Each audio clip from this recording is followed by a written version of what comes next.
Hello friends, कैसे हैं आप सब। मैं इस वीडियो में एक्चुअली एक ऐसा स्टॉक डिस्कस करने वाला हूं जो मैंने अभी रिसेंटली खरीदा है। इनफैक्ट शायद फ्राइडे को ही खरीदा है। इनफैक्ट जिन लोगों ने मेरा लाइव सेशन अटेंड किया वो ऑलरेडी समझ गए होंगे कौन से स्टॉक की बात कर रहा हूं, या फिर जो मेरे टेलीग्राम ग्रुप में हैं उनको हिंट मिल गया होगा। तो इसी बात पे अगर आप मेरे टेलीग्राम ग्रुप पे नहीं हैं तो आप ज्वाइन कर सकते हैं। उसका लिंक मैं डिस्क्रिप्शन में डाल दूंगा, साथ में कमेंट भी कर दूंगा। और चलिए इसी बात पे वीडियो स्टार्ट करते हैं। एंड उससे पहले थोड़ी मार्केट्स की बात कर लेते हैं। देखिए, मार्केट्स की जो वैल्यूएशन है अगर बाकी इमर्जिंग मार्केट से कंपेयर करें तो ये बोल सकते हैं कि थोड़ी सी अभी भी ओवर वैल्यूड है। बट अगर सिर्फ इंडिया का कंपैरिजन आई मीन बाकी इमर्जिंग मार्केट से नहीं कर सकते, क्योंकि एप्पल टू एप्पल बेसिस नहीं होगा। इंडिया कहीं ना कहीं बाकी इमर्जिंग मार्केट से बेटर प्लेस्ड है, क्योंकि काफ़ी ऐसे फैक्टर्स हैं। डेमोक्रेटिक नेशन है, पॉलिटिकल स्टेबिलिटी है, रिफॉर्म्स अच्छे स्पीड से हो रहे हैं, फाइनेंशियल इंस्टीट्यूशंस ठीक ठाक काम कर रहे हैं।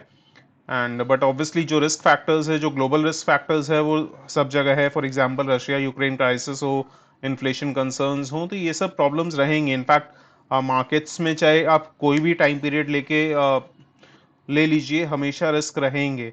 अगर रिस्क नहीं रहेंगे तो मार्केट्स में फिर हर कोई इन्वेस्ट करेगा एंड हर कोई रिटर्न बनाएगा। तो इसीलिए रिस्क एक ऐसा फैक्टर है जो मार्केट्स को बाकी चीज़ों से, या जैसे for example fixed income securities से डिफरेंशिएट करता है। एंड यही एक फैक्टर है जो डिफरेंशिएट करता है कि लॉन्ग टर्म में कौन वेल्थ बना पाएगा स्टॉक मार्केट से एंड कौन नहीं बना पाएगा। तो जैसे फॉर एग्जांपल मैं सबसे अच्छा एग्जांपल मेरे को ये लगता है। फॉर एग्जांपल आप देखेंगे जो मेजर रोड एक्सीडेंट्स होते हैं वो कहाँ होते हैं, मोस्टली हाईवेज में, या जहाँ क्राउडेड कम हो। क्योंकि जो भी व्हीकल्स हैं वो फुल स्पीड से दौड़ रहे होते हैं ना, अचानक से कुछ भी ऐसा होता है तो उसमें अच्छा खासा एक्सीडेंट होता है। बट अगर ऑलरेडी जो ट्रैफिक जैम लगा हो वहाँ ज़्यादा से ज़्यादा क्या होगा, हल्का फुल्का स्क्रैच आ जाएगा गाड़ी में, या फिर किसी को हल्की सी टक्कर लग जाएगी। तो यही हो रहा है अभी। जब मार्केट इतना क्राउडेड है, इतना जैम चल रहा है, तो अभी मुझे नहीं लगता है कि और ज़्यादा राउट बचा है मार्केट में। हो सकता है अभी शॉर्ट टर्म में और 500-600 पॉइंट्स गिर जाए Nifty. But at this point मेरे को लगता है, देखिए बॉटम किसी को नहीं पता। कोई भी एनालिस्ट, चाहे वो टेक्निकल एनालिस्ट हो, फंडामेंटल्स चेक करता हो, किसी को नहीं पता कि मार्केट्स बॉटम कब बनाएगा। तो ये जो नीचे वाला जो मार्केट यू शेप जो होती है, उसके जो नीचे वाला पोर्शन है उसमें आप कभी भी एंटर करिए तो वो आपको लॉन्ग टर्म में वेल्थ बना के देगा। तो ये जो स्टॉक है ये मैंने ऑब्वियसली अभी ऐड किया है। तो हो सकता है अभी शॉर्ट टर्म में अगर मार्केट्स अंडर परफॉर्म करता है या मार्केट में प्रेशर रहेगा तो ये स्टॉक और गिरेगा। तो कहीं ना कहीं मैं इंस्टॉलमेंट्स में ले रहा हूँ। अभी कुछ क्वांटिटी ले ली है एंड जस्ट इन केस अगर मार्केट्स और गिरता है, फॉर एग्जांपल यहाँ से 5-7% मार्केट्स और करेक्ट हो जाता है, एंड इस स्टॉक में भी अगर 5-7% का करेक्शन आ जाता है तो मैं एवरेजिंग कर लूंगा, क्योंकि फंडामेंटली स्ट्रॉन्ग कंपनी है, वैल्यूएशन रीजनेबल लग रही है। तो चलिए स्टार्ट करते हैं आज का वीडियो। एंड इनफैक्ट यही ऐसा मार्केट है जो लॉन्ग टर्म में वेल्थ बना के देता है। अगर ऑलरेडी मार्केट्स बहुत ज़्यादा ओवर वैल्यूड होंगे उस समय अगर अपने किसी भी स्टॉक में एंटर करेंगे तो कहीं ना कहीं लॉन्ग टर्म में उतनी वेल्थ नहीं बनेगी। अगर 100 रुपए की चीज़ आप ऑलरेडी 150 रुपये पे ले रहे हो तो आपको कितना वेल्थ बना के देगा। लेकिन यही अगर आप 100 रुपए की चीज़ 50 रुपीज़ में ले रहे हो तो आप सोच सकते हैं कि कितना रिटर्न जनरेट हो सकता है फ्यूचर में। हाँ, तो मैं जिस स्टॉक की बात कर रहा हूँ उसका नाम है एसआरएफ। तो फ्रैंकली जो लोग सिर्फ अगर स्टॉक के नाम के लिए आए हैं वो लोग जा सकते हैं, बट अगेन मैं बोलता हूँ half knowledge is very dangerous. मैं इसमें क्या बोलने वाला हूँ पूरा सुने बिना अगर आप एसआरएफ जस्ट इन केस, ऐसा एक दो स्टॉक्स के साथ हो चुका है। मैंने स्टॉक का नाम लिया एंड मे बी पूरा वीडियो देखा नहीं है, उसमें इन्वेस्ट कर दिया एंड अभी फंस गए हैं। जैसे फॉर एग्जांपल टीजीवी मैंने बोला था कि उसका रिजल्ट्स तक वेट करिए, रिजल्ट्स अच्छे आए तो उसके बाद आप इन्वेस्ट करके चल सकते हैं। तो अभी क्योंकि एक दो पीयर्स के रिजल्ट्स उतने अच्छे नहीं हुए तो वो भी कंपनी प्रेशर में है एंड मार्केट्स एक्सपेक्ट कर रहा है कि शायद उसके रिजल्ट्स भी इतने अच्छे नहीं होंगे, तो ये स्टॉक गिर रहा है। क्योंकि बहुत ज़्यादा स्मॉल कैप थी, तो कंपनी में करेक्शन ज़्यादा आ रहा है, क्योंकि जितनी ज़्यादा स्मॉल कैप कंपनीज हैं उसमें ज़्यादा करेक्शन देखने को मिल रहा है इस मार्केट आउट में। क्योंकि निफ्टी ऑलमोस्ट 15% ही करेक्ट हुआ है, बट स्मॉल कैप 100 जो है वो 27-28% करेक्ट हुआ है। एंड जो उससे भी ज़्यादा स्मॉल कैप है, वेरी स्मॉल कैप कंपनीज हैं, या तो वो तो 40-50% तक करेक्ट हो चुके हैं। तो इसीलिए अभी आप थोड़ा सेफली प्ले करिए मार्केट्स को, एंड कहीं ना कहीं अपनी क्वांटिटीज़ कंट्रोल करिए।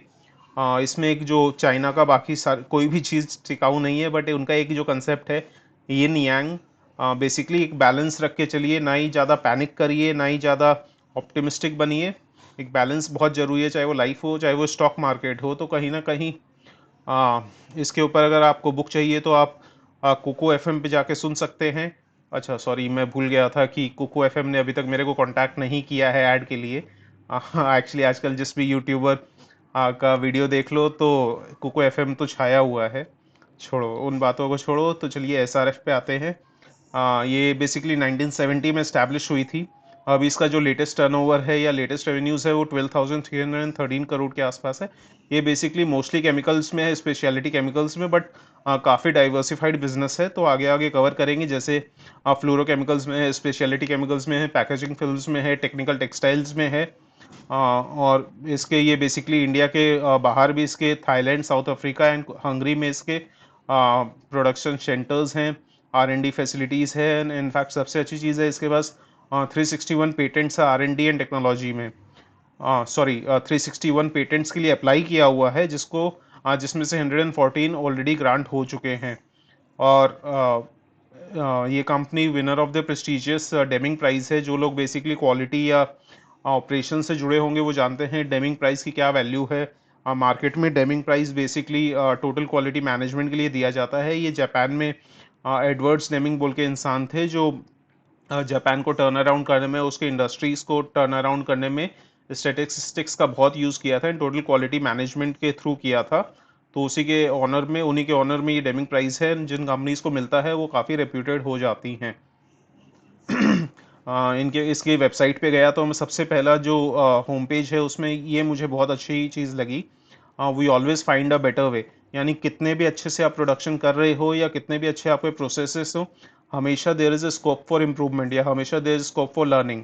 तो ये चीज़ बहुत अच्छी लगी, जो आई थिंक कंपनी के कल्चर को डिस्क्राइब करता है, and ये दिखाता है कि कंपनी के मैनेजमेंट स्ट्रांग है। अगर नंबर्स में देखें तो इसकी ग्लोबल वर्कफोर्स अराउंड 7,000 एम्प्लॉयज़ है वर्ल्ड वाइड। टर्नओवर का जो ये नंबर है वो ऑब्वियसली लास्ट लास्ट ईयर का है, 2020-21 फाइनेंशियल ईयर का है। 75 प्लस कंट्रीज में एक्सपोर्ट करती है एसआरएफ प्रोडक्ट्स, एंड 14 प्लांट्स है अक्रॉस 4 कंट्रीज। एकोलेट्स में जैसे मैंने डेमिंग प्राइस के बारे में ऑलरेडी बता दिया है। और इनके जो सीईओ हैं वो आशीष भारत राम जी, उनको managing director and India's best CEO announce हुए थे एमर्जिंग कंपनीज कैटेगरी में बाय बिजनेस टुडे। ऐसे ही बहुत सारे अवार्ड मिली है। तो कंपनी काफ़ी रिनाउंड है। इन कंपनी के जो प्रोसेसेस हैं उनको बाकी सभी रिकॉग्नाइज करते हैं। स्नैपशॉट देखते हैं। ये बेसिकली ऑब्वियसली रेवेन्यू मैंने ऑलरेडी बता दिया है, केमिकल्स में है, पैकेजिंग में है, टेक्निकल टेक्सटाइल्स में है। एंड अभी 90 प्लस कंट्रीज में एक्सपोर्ट करने लगी। Operations in 4 countries, 14 manufacturing plants है, एंड 7,000 प्लस की ग्लोबल वर्कफोर्स है। हाँ, एक फैक्टर जिसकी वजह से मैं इस कंपनी मेरे रडार में आई, एंड जिसकी वजह से मुझे लगता है कि कंपनी आने वाले दिनों में भी बहुत ज़्यादा अच्छा परफॉर्म करेगी। फॉर एग्जांपल, अभी आप सब जानते हैं कि पूरे कंट्री में हीट वेव चल रहा है। एंड हीट वेव की वजह से ऑब्वियसली आप सब जानते हैं कि एयर कंडीशनिंग ऑलमोस्ट एक लग्जरी नहीं, एक नेसेसिटी बनते जा रही है। तो ऑब्वियसली एयर कंडीशनिंग की डिमांड भयंकर बढ़ने वाली है। बट क्योंकि एयर कंडीशनिंग जो है, एयर कंडीशनर्स, उसमें काफ़ी ज़्यादा कंपनीज हैं, काफ़ी ज़्यादा कंपटीशन है। बट उसमें जो रेफ्रिजरेंट यूज़ होता है, और स्पेसिफिकली अभी रिसेंटली क्या हो रहा है, क्योंकि ग्लोबल वार्मिंग की वजह से जो R22 है, वो बेसिकली फेज आउट किया जा रहा है, क्योंकि उसकी वजह से ओजोन जो अपना लेयर है, उसको काफ़ी ज़्यादा हार्म हो रहा था।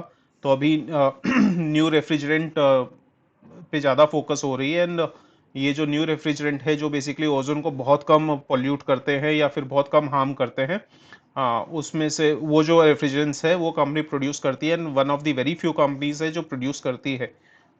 तो आगे चल के क्योंकि एयर कंडीशनिंग की डिमांड अच्छी खासी रहने वाली है, तो ये प्रोडक्ट की भी डिमांड अच्छी खासी रहेगी फ्यूचर में। तो आप डायरेक्टली बेसिकली एयर कंडीशनिंग या एयर कंडीशनर कंपनीज को टारगेट नहीं करके उसमें जो रेफ्रिजरेंट यूज होता है उसको आप टारगेट कर सकते हैं फ्यूचर के लिए।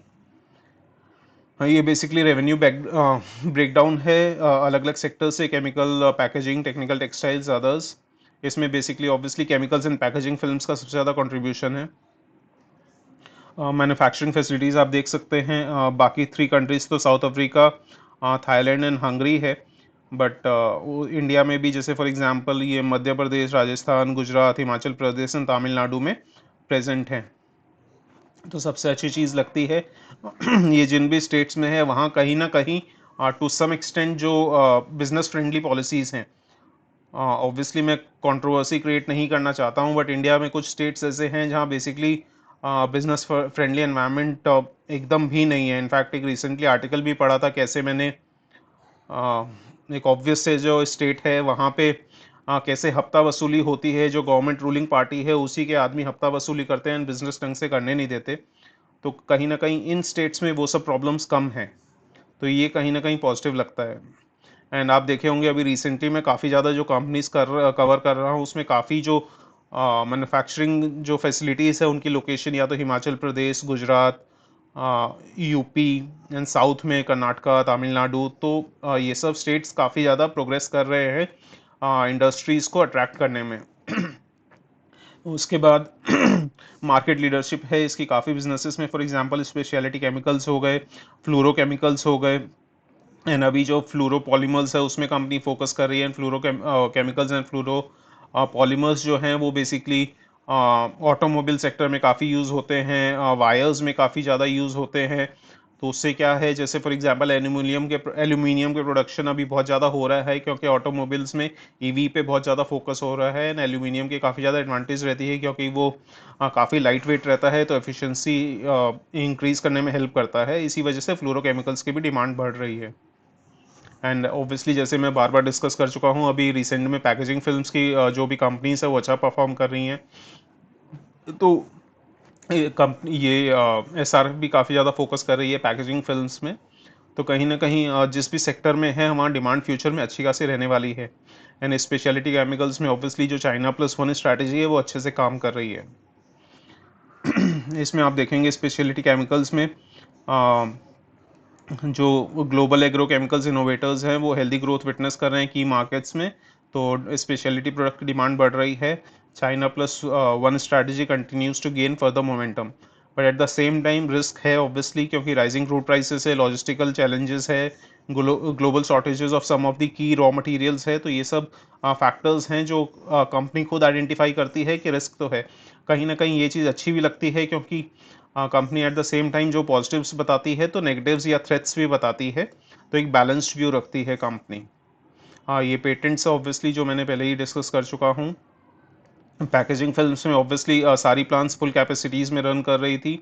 बोपेट एंड बीओपीपी जो पैकेजिंग फिल्म्स होती हैं उनकी डिमांड अच्छी खासी है। और कंपनी ने अभी जो अपनी कैपेसिटी है हंगरी एंड थाईलैंड में वहाँ कैपेसिटी इंक्रीज की है, तो वहाँ वॉल्यूम ग्रोथ मिल रही है। तो कहीं ना कहीं पैकेजिंग फिल्म्स का बिजनेस भी इनका काफ़ी अच्छा कर रहा है। तो चलिए आते हैं फाइनेंशियल्स पे। ये 66,000 करोड़ की कंपनी है, तो टू सम एक्सटेंट ये लार्ज मिड कैप या लार्ज कैप भी बोल सकते हैं टू सम एक्सटेंट। एंड क्योंकि 66,000 करोड़ का है तो बाकी कंपनी जो मैं जनरली डिस्कस करता हूँ उसका मार्केट कैप काफ़ी स्मॉल रहता है। बट ये one of the very few companies है जिसका मार्केट कैप इतना हाई, एंड स्टिल मैं इसको डिस्कस कर रहा हूँ क्योंकि इस कंपनी का ऑब्वियसली यहाँ से भी मेरे को फ्यूचर बहुत अच्छा लग रहा है। स्टॉक पी 35 का है, थोड़ा सा हायर साइड पे है honestly. Return on capital employed, return on equity 24% है, more than 20% is good enough. जो पीईजी रेशियो है, प्राइस अर्निंग्स ग्रोथ रेशियो, वो कहीं ना कहीं 1.18 का है, तो थोड़ा सा हायर साइड पे है ऑब्वियसली। तो इसी वजह से आप देखेंगे कि मोतीलाल ओसवाल ने जो न्यूट्रल रेटिंग रखी है इस कंपनी की, क्योंकि उनको लगता है कि जो फ्यूचर ग्रोथ है वो ऑलरेडी अकाउंट हो चुका है इस प्राइस में। बट मेरे को पर्सनली लग रहा है कि एट दिस प्राइस भी कंपनी अच्छी रहेगी कंसिडर करने के लिए। स्पेसिफिकली जो मार्च क्वार्टर के रिजल्ट्स आए हैं वो काफ़ी अच्छे आए हैं। अभी इसका करंट प्राइस 2232 है। बट अभी मार्केट कंडीशंस के हिसाब से आप मेरे हिसाब से इसको रडार में रखिए, अभी तुरंत एंड अप मत कीजिएगा। एंड यही एक पॉइंट है जो काफ़ी लोग मिस कर जाते हैं। यहाँ जो मैं बोल रहा हूँ ये बहुत इंपॉर्टेंट है। अब अराउंड इसको 2100 के आसपास अगर आपको मिले या 2120 के आसपास मिले तब आप इसमें एंट्री लेने का सोचिएगा। यानी अराउंड यहाँ से जस्ट इन केस 5% के आसपास करेक्शन हो जाता है मार्केट प्रेशर्स की वजह से, तब आप एंट्री लेने की सोचिएगा।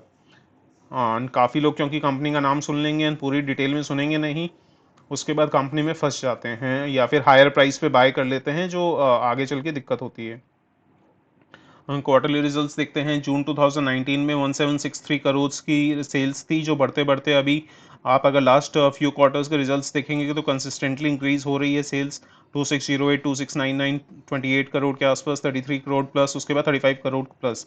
तो क्वार्टर ऑन क्वार्टर भी कंपनी अच्छा खासा ग्रोथ दिखा रही है। अगर आप नेट प्रॉफिट देखेंगे तो 189 करोड़ से ऑलमोस्ट 606 करोड़ हो गए हैं ऑलमोस्ट 3 ईयर्स में। एंड ईपीएस ऑब्वियसली ट्रिपल हो गया है। बैलेंस शीट आप देखेंगे तो at this point debt to equity almost 0.4 के आसपास है। तो ठीक है, बहुत ज़्यादा हाई नहीं है, बट कहीं ना कहीं हाँ बोरोइंग्स तो है। ये जो बोलते हैं वर्चुअली डेट फ्री, वैसी कंपनी नहीं है, ऑब्वियसली डेट है।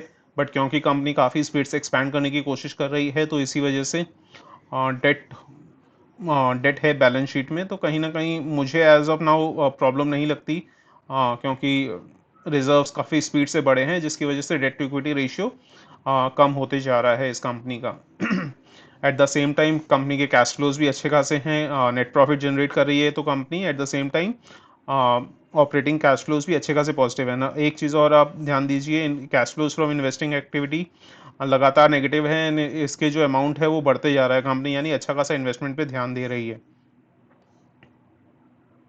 शेयर होल्डिंग पैटर्न देखते हैं।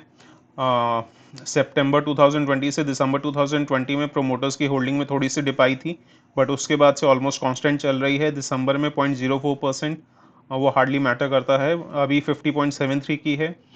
बट पॉजिटिव थिंग ये निकल के आ रही है, अगर आप देखेंगे यहाँ हल्की सी डिप आई थी 19.38 से 18.43 हो गया था दिसंबर 2020 से मार्च 2021 में। बट उसके बाद ऑलमोस्ट कंसिस्टेंटली हल्का फुल्का इंक्रीज कर रही है, या 19 पॉइंट लास्ट क्वार्टर में 19.09 से 19.60 हो गई है। तो कहीं ना कहीं एफ की जो होल्डिंग है वो सेम लेवल के आसपास चल रही है। तो ये कहीं ना कहीं पॉजिटिव है, क्योंकि एफ जिस हिसाब से सेलिंग कर रहे हैं, एक्सपेक्टेड ये है कि मोस्टली कंपनीज में कहीं ना कहीं उनका पार्टिसिपेशन या जो भी उनका शेयर होल्डिंग है वो कम होगी। बट एसआरएफ में ऐसा नहीं हो रहा, तो ये कहीं ना कहीं पॉजिटिव है। हालांकि डीआईआईज ने अपनी थोड़ी सी प्रॉफिट बुकिंग की है, डीआईआईज की होल्डिंग थोड़ी कम हुई है, बट बहुत ज़्यादा कम नहीं हुई है, तो इतना कंसर्निंग नहीं है।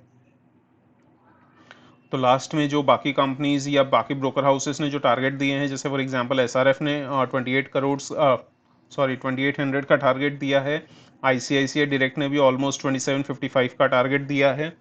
बट मोतीलाल ओसवाल ने अपनी रेटिंग न्यूट्रल रखी है एंड 2415 का टारगेट दिया है।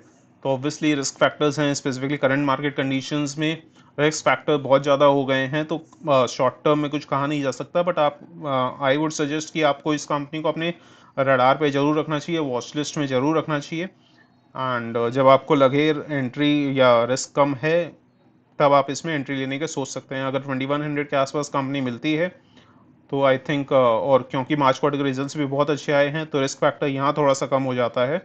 हाँ, इतने रॉ मटेरियल्स के प्राइसेस बढ़ने के बावजूद कंपनी अपनी मार्जिन्स मेंटेन कर रही है, नेट प्रॉफिट इंक्रीज हो रहा है, तो ये काफ़ी पॉजिटिव हो जाता है।